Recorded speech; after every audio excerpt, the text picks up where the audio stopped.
Nós estamos de volta. Olha, aqui ao longo desse tempo à frente do Consulta ao Doutor, a gente já falou muito sobre fibromialgia. Hoje a gente vem falando da fibromialgia no adulto, sobre pessoas que tiveram diagnóstico de fibromialgia anos atrás e hoje passam novamente para ou corrigir esse diagnóstico ou avaliar outras questões que mudaram aí ao longo das últimas décadas, mas fibromialgia em crianças e adolescentes é a primeira vez que a gente vai falar aqui no Consulta ao Doutor. Eu tenho o prazer de receber a doutora Daniela Piotto. Ela é médica reumatologista pediátrica. Eu acompanho você nas redes sociais, eu adoro te receber aqui, acompanho sua família, suas filhas maravilhosas. Obrigada por ter vindo. Obrigada pelo carinho. Agora, fibromialgia já traz um impacto muito grande, porque a gente logo pensa na fibromialgia do adulto. Sim, é. É igual? É dor? É um monte de dor que não sabe nem localizar de tanto ponto que tem? Isso mesmo, é isso mesmo. Existe a dor, sim, existe a fibromialgia, né, em crianças, assim como nos adultos, né? A diferença é que em crianças a gente fala que acomete normalmente entre 10 e 15 anos, por exemplo, é difícil a gente ter uma criança de 4, 5 anos que vai ter fibromialgia, né? E em adultos a gente vê que geralmente é entre adulto jovem, né, entre 30, 40, 50 anos. Ambos acometem as meninas, as mulheres, né? Mais do que os mais do que os homens, em criança, em torno aí de 6 vezes mais, né? E a prevalência aí mundial, eles falam em até 2, 3%. Então, é bastante, né, adolescente aí sofrendo com isso. Mas a clínica é a mesma, né? É caracterizado pela dor difusa, musculoesquelética. O que é isso? Aquela dor no músculo mesmo que você sente, né? Dor nos ossos, né? Dor nos tendões, dor na carne, né? A dor muscular, né? E que geralmente é caracterizada por mais de 3 meses. É uma dor crônica, que a gente fala, não é uma dor aguda, isso. Não melhora com analgésicos, às vezes faz fisioterapia, também não melhora.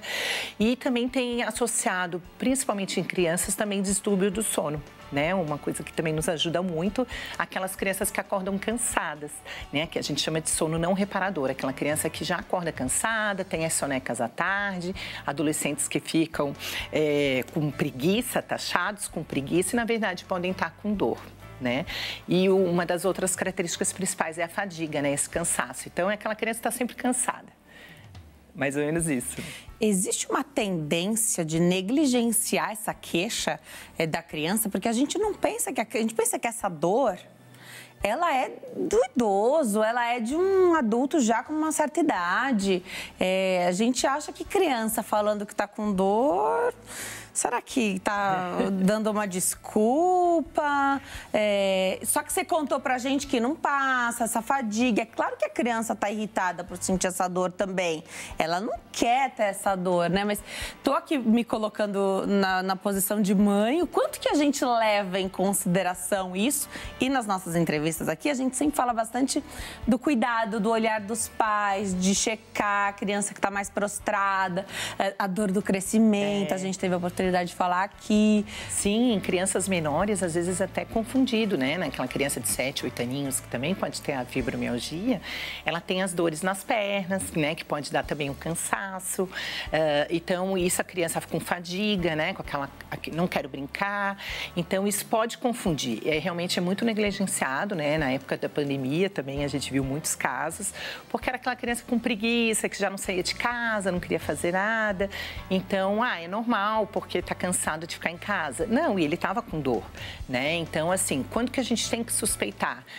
Primeiro o feeling materno, né? Que a gente fala muito, né? A mãe conhece o seu filho.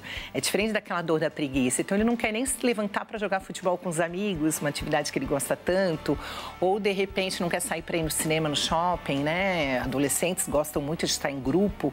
Então, uma criança que fica mais isolada, porque ela começa a sentir dores, ela não se sente disposta, né? Ela está sempre cansada. Então, isso tudo acaba refletindo no dia a dia, né? Na qualidade de vida da criança, né? E a mãe percebe isso. Então, assim, tomou remédio, analgésico, né? A criança acha que a mãe acredita que ela dormiu bem e, na verdade, ela não dormiu, porque ela não consegue entrar no sono profundo. Distúrbio do sono, você falou. Isso, às vezes tem ranger dos dentes, a criança acorda com dor até na TM, dor de cabeça. Então, a gente vê que tem muitas alterações ali associadas em que realmente, assim, 2, 3 meses já com a criança e adolescente naquele sintoma, vale a pena pena a avaliação do especialista, né, para descartar. Deixa eu aproveitar que a gente sempre tem um remedinho de dor em casa, né? Aproveitar e fazer essa marcação aqui, que eu acho importante. Em época de dengue, não é todo remédio, todo analgésico que a gente pode usar e dar para os nossos filhos também, né? Então, tomar cuidado com isso. Acho que ibuprofeno é um que não pode. Ibuprofeno, né? Não pode. Então, você troca. Porque a gente tem, a gente sabe, né? Quais são os que resolvem melhor as situações da nossa casa, né? Aí, se você é desse time aí do ibuprofeno, né, nessa época não é para usar. Porque a gente não sabe, pode ser tudo, pode ser dengue. Né? Então, aí não usa esse remédio nessa época, né? É super importante você pontuar a questão da dengue, porque a dengue, ela dá uma dor no corpo que parece que quebra os ossos, né? É uma dor muito importante, é uma dor muscular muito importante. E para a gente ter o diagnóstico de fibromialgia, a gente tem que excluir outras causas, né? Então, nesse meio tempo, você já excluiu infecções, já excluiu lúpus, ou uma artrite, ou outras dores musculares. Que também podem acometer as crianças. Que também podem acometer as crianças e podem acometer com dores, né? Então, a gente tem um amplo diagnóstico diferencial, inclusive as infecções como a dengue. Né? Então, é importante neste momento evitar realmente anti-inflamatórios, como o ibuprofeno, o AS, né, a aspirina, e não na melhora dos sintomas, procurar pelo atendimento médico, né?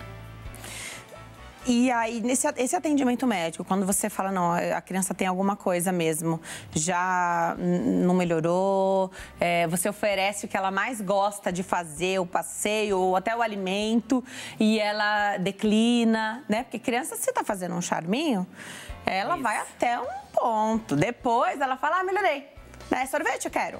Né?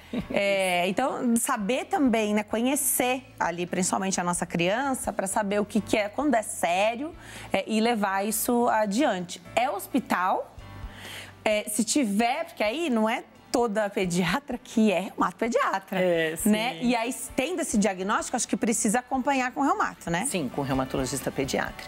Mas para você chegar na suspeita da fibromialgia, lembra que eu falei que são 3 meses ali, né, de dor importante. Vai fazer uma investigação. Vai fazer uma investigação.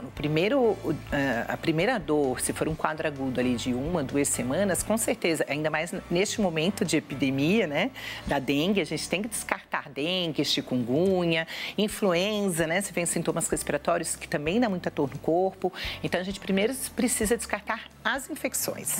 Né? Na persistência dos sintomas, ou seja, depois de já estar quase de 1 mês, a criança já teria que ter melhorado daquela infecção, que dura ali no máximo 2, 3 semanas. Então, na persistência dos sintomas, né? Então, você foi no pronto-socorro, né? Continua doente, não adianta ficar indo para pronto-socorro, porque não é uma emergência. Você tem que procurar pelo especialista mesmo, conversar com o pediatra, né? O herbiatra, que cuida de adolescentes. E, se necessário, eles vão encaminhar para a gente um reumatologista, né, pediatra. É legal lembrar que tem esse profissional que vai acompanhar aquele meio tempo que a criança não vai querer ir ao pediatra e que você também não vai levar no médico de adulto. Mas hoje existe, né, a pediatria sendo aí, né, porque é faixa pediátrica até uma determinada idade que às vezes a gente acha que você não vai conseguir levar uma criança adolescente de 17 anos ao pediatra, mas ele pode ser atendido. Pode, né? E pode procurar também diretamente o reumatologista pediatra, né? Muito legal. Tem todo acesso à informação. Precisa fazer esse acompanhamento. Primeiro você descarta o que é mais agudo ali, das infecções, e depois você vai... descartar outras doenças crônicas para você realmente pensar, né, no diagnóstico de fibromialgia. Né? O diagnóstico, normalmente, ele é clínico, isso também é muito importante. A gente sempre pergunta que exames que precisa fazer. Não vem escrito num exame, né? Não tem. Inclusive, os exames vêm todos normais, né? A gente tem criança com exames de sangue, que já fizeram até os exames mais específicos. Ótimo. Tudo normal, ressonância, né? Chegam a fazer até eletromiografia, que é um exame para você estimular o músculo e ver se pode ser realmente inflamatório ou neuropático, tudo normal. Então, realmente, é o diagnóstico clínico, né? Que eu vou até reforçar quais são esses, né? Então, geralmente, a criança, ela sente dores difusas. Então, a gente fala que são dores nos 2 lados é como dói tudo. Resumindo, dói tudo. Então, é nos 2 braços, nas 2 pernas, pode doer a barriga, dor tórax, dor de cabeça é muito comum, dor abdominal, a gente fala que tem algumas crianças que têm síndrome do intestino irritável, então aquela criança com associado. Dor, associado, Tá. Isso mesmo, né? Então crianças também com distúrbios do isolamento, né? Às vezes queda do rendimento escolar, porque delas também não conseguem estudar, porque estão sempre cansadas. Então, aquela criança que não está indo bem, né? Então, acorda cansada, distúrbios do sono, não vai bem na escola, não quer sair com os amigos, tudo isso pode estar associado. E, além disso, tudo é uma bola, né, um ciclo vicioso, uma bola de neve. Essas crianças não querem fazer atividade física, acabam tendo mais ansiedade, comem mais, são mais obesas, né? Então, é todo um ciclo vicioso que realmente precisa ser investigado, né, e tratado. Essa doença, uma vez diagnosticada, a fibromialgia, então, é juvenil, ela acompanha na idade adulta ou ela pode cessar? Pode cessar, mas normalmente, isso é uma pergunta super importante. A gente costuma dizer que a família é dolorosa. Uma criança que tem fibromialgia, um adolescente, você procura no histórico familiar, vai ter alguém que também reclama de dor nas costas, dor de cabeça. Que pode não ser fibromialgia. Pode não ser fibromialgia. Mas é a família dolorosa. É uma família dolorosa. Ou a avó, ou a babá que cuida, ou a mãe, o tio, o pai, né? Então, normalmente é uma família que a gente já tem aquela sensibilidade maior à dor, né? E é uma sensibilidade maior à dor, porque cada um de nós tem um termômetro da dor, né? Não tem como eu te falar quanto tá doendo em mim para você saber, porque só tá doendo em mim, né? Então, é a minha medida da dor. E cada um tem essa medida individual. É uma resistência mais baixa à dor ou não necessariamente? É isso mesmo. Hoje a gente fala que a gente não tem uma causa específica, é multifatorial. Mas o que os estudos falam é que é isso, é como se a gente tivesse um botão desregulado, sabe o botão de volume? Tá, perfeito. Então a gente tem um limiar à dor, né? Então geralmente essas crianças, elas têm um baixo limiar, ou seja, elas têm uma dor muito mais intensa do que as outras, né? Elas não são tão resistentes. Então são aquelas crianças que às vezes só no toque já reclama de dor. Então tem a dor ao toque também. Tem a dor ao toque, né? Às vezes pode ter a sensação de inchaço, né? Elas têm uma hipersensibilidade à dor, né? Então, por exemplo, nós duas, se a gente for sair o dia inteiro no parque, chega à noite, eu posso querer sair para comer pizza, ainda tô de boa e você tá super cansada. Ai, não, para mim já deu, tô muito cansada, eu prefiro dormir.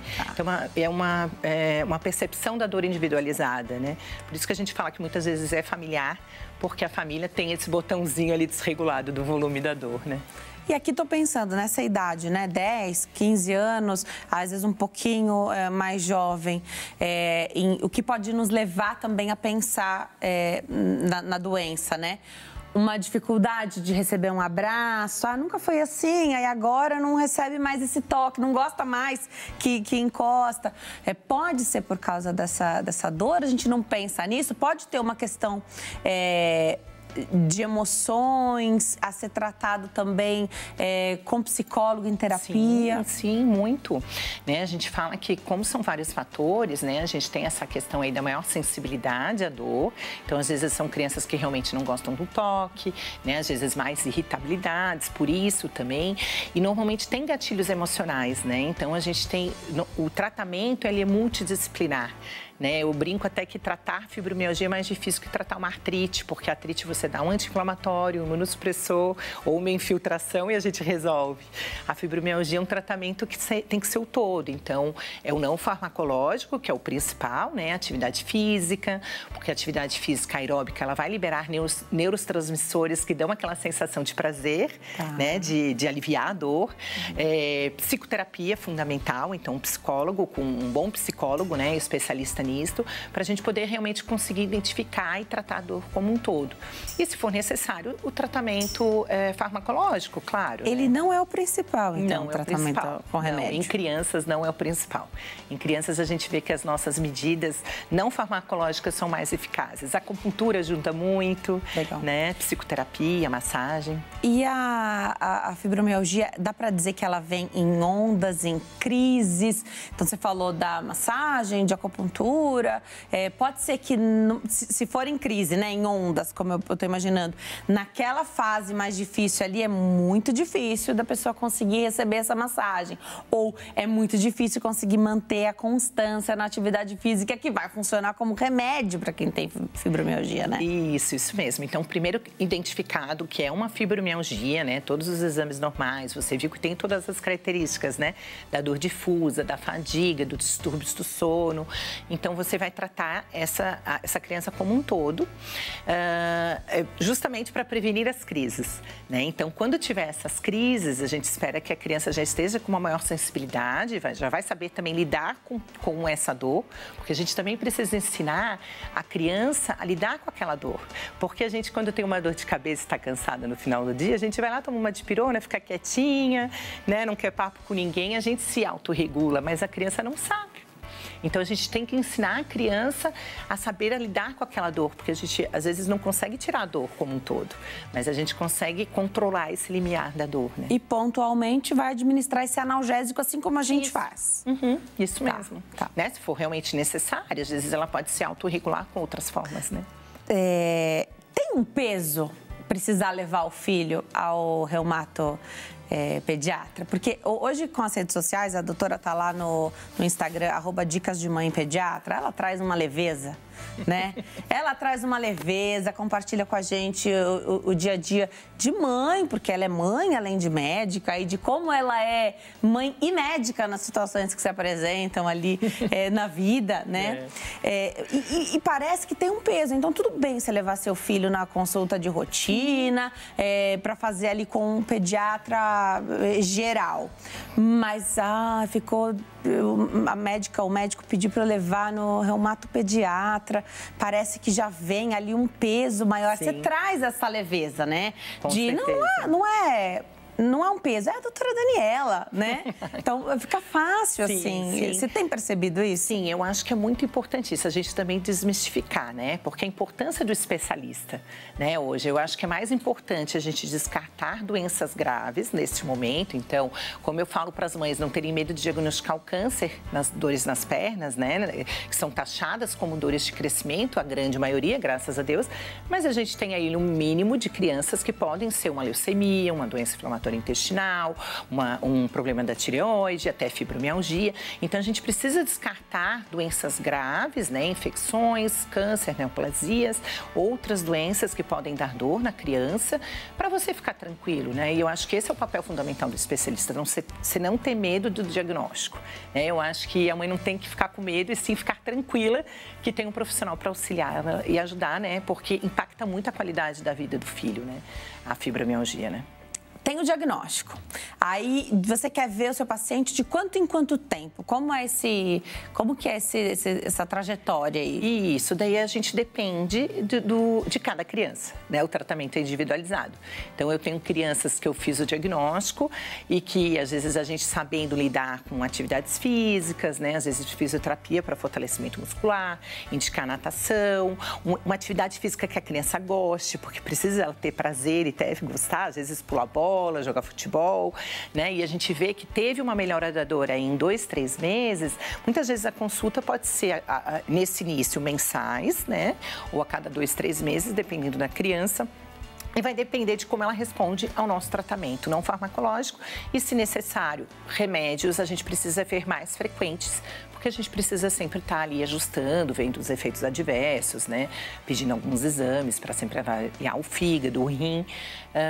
Então, seriam acompanhamentos mais frequentes, né? Mas tem crianças que a gente acompanha que já é uma vez por ano, né? Então, tá todas bem, né? Quando é que você passa esse bastão para o reumato de adulto? Isso, hoje a gente fala muito na transição, né, do reumatologista pediatra, eles ficam muito agarrados na gente, né? A gente cria um carinho muito grande com a família. Porque a história tá com você, né? Você conhece essa família, não só o teu paciente, mas a família. Sim, isso mesmo. Então, às vezes, eu tenho uma paciente com lúpus que acompanha comigo já tem 25 anos. Ótimo. Né? Pode, então, né? Pode, na verdade, pode. Mas a gente já pede para ir a partir dos 21, né? Geralmente entre 18 e 21 anos a gente já começa a fazer a transição, porque essa criança também precisa ter autonomia. Ela já não é mais criança, ela é um adolescente, adulto jovem. Então ela não precisa vir com a mãe na consulta, ela precisa saber tomar os remédios por conta própria, né? Então a gente precisa dar essa autonomia para a criança, mesmo tendo uma doença crônica, né? Vou de perguntinha aqui do público. Vamos saber o que chegou para nós através do WhatsApp. A pergunta do Gilberto, aqui de São Paulo. Boa tarde. Doutora, qual a diferença entre fibromialgia e lúpus? Doutora, até chegou a citar lúpus aqui, né? Obrigada, Gilberto.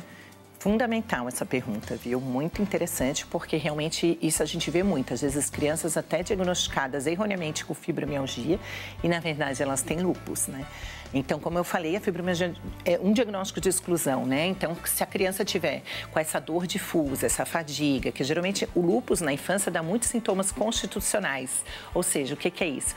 É uma febrezinha que vai e volta, uma perda de peso, muita dor, muita fadiga, às vezes altera o sono, né? Ela não vai abrir com quadro renal ou um quadro já de lesões de pele ou um quadro de artrite. Então, às vezes são sintomas insidiosos, que elas vão e voltam quando daqui a 2, 3 anos aparece o lúpus, por exemplo, né?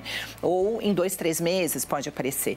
Então, toda aquela criança que apresenta outros sinais e sintomas, além dessa dor difusa, né? Como uma febre persistente, mais de 14 dias, né? Todos os dias com febre, artrite, então inchaço nas articulações, falta de ar, dificuldade para respirar, sente o coração acelerar, manchas na pele, xixi com sangue, xixi com muita espuma, alterações visuais, tudo isso a gente precisa realmente pensar que pode ser algumas outras doenças e não a dor, né, somente da fibromialgia, sim uma dor de caráter inflamatório, né? Eu costumo explicar no consultório que a gente tem 3 tipos de dores, né? A dor inflamatória, que é essa doença, essa causa orgânica por trás. A dor não inflamatória, que geralmente é a fibromialgia, a dor de crescimento, as dores em membros, né? De caráter benigno, de caráter bom, né? Que não tem nenhuma doença por trás. E, às vezes, até as dores constitucionais, né? Então, às vezes tem um pé plano, às vezes tem uma pisada errada, às vezes é um problema da coluna, né? Uma lordose, uma escoliose, e isso pode afetar a dor também no corpo. Tá. Uma vez que você tem um diagnóstico como esse de fibromialgia, a gente sabe que algumas condições vêm juntas, né? Abre porta para uma outra condição? Abre porta para lúpus, por exemplo, para outras doenças aí que se assemelham de alguma forma? Normalmente não. Isso é bem comum, assim, as pessoas que têm fibromialgia, né, eu vejo muito isso depois até, não tanto na adolescência, mas adultos jovens, né, que crescem e às vezes mandam mensagens pra gente, né, mesmo como reumato, eles perguntam, mas eu tenho um FAM positivo e o médico diz que é fibromialgia, não pode ser lúpus, né, o fato de você ter um exame que indica uma doença autoimune como um FAM, que isso daí dá outro programa, né? Só para falar desse exame, né? FAM, só para falar desse exame, não quer dizer somente que é lúpus, né? Então, existem outras doenças e até pessoas saudáveis podem ter o exame e não ser uma doença por trás, né? Então, depende, claro, de várias características, né? Então, geralmente, quando o médico diz, né, um reumatologista de preferência, né, que tenha feito o diagnóstico de fibromialgia, é porque realmente ele estudou para isso, ele com certeza ele já descartou que era um lúpus, já descartou alguma doença mais grave. Por isso a importância de passar no especialista, né? Quando você fala de uma doença mais grave, então, das doenças que vão trazer um acometimento ali, fibromialgia é uma doença menos grave. Ela traz muita dor. Muito impacto. Mas do que diz respeito à questão sistêmica de saúde, é muito menos, né? Por exemplo, fibromialgia não mata, né? Então, ela não vai matar. Mas ela pode trazer um impacto na qualidade de vida, inclusive com sintomas psiquiátricos, né, de depressão, ansiedade, transtornos de humor, inclusive suicídio, né? Essa muita gente fala, mas você como que eles costumam, que nem preguiça, né? É preguiça porque você não faz atividade física, é falta de fé. Então, hoje a gente tem todos os mitos relacionados à dor, né?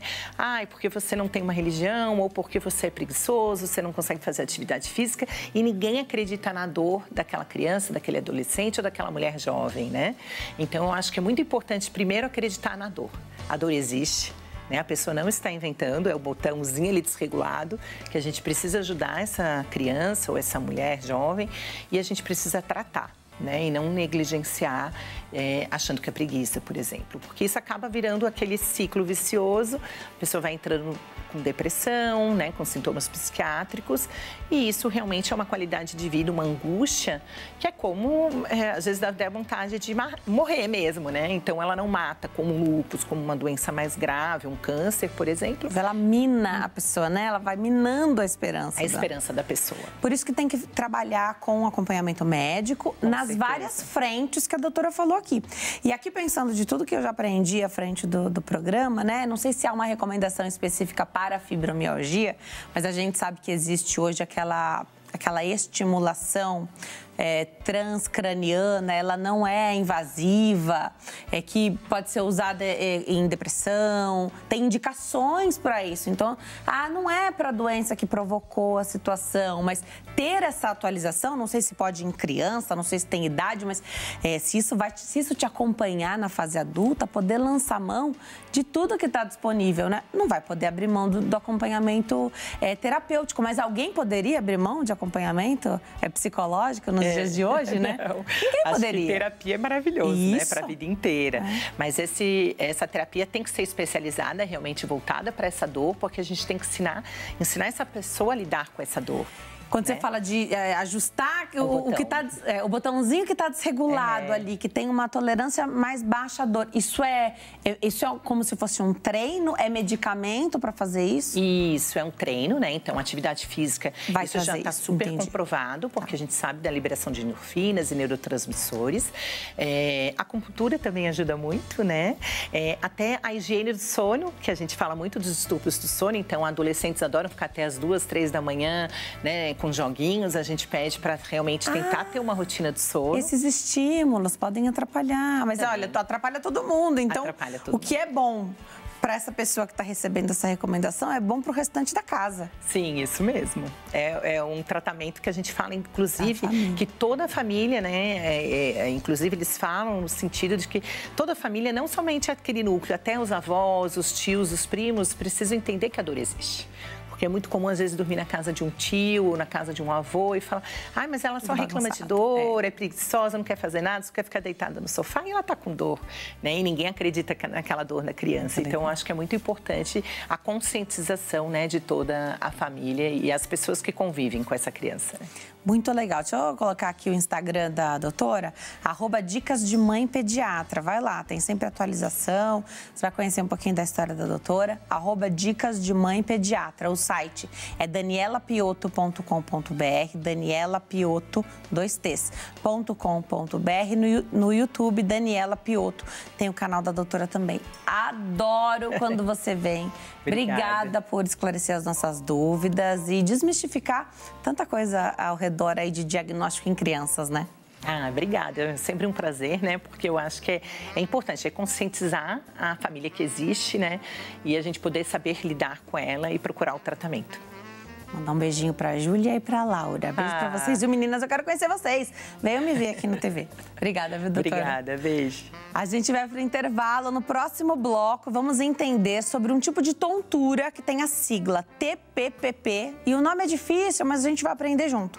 Tontura postural perceptual persistente. É no próximo bloco. Até já.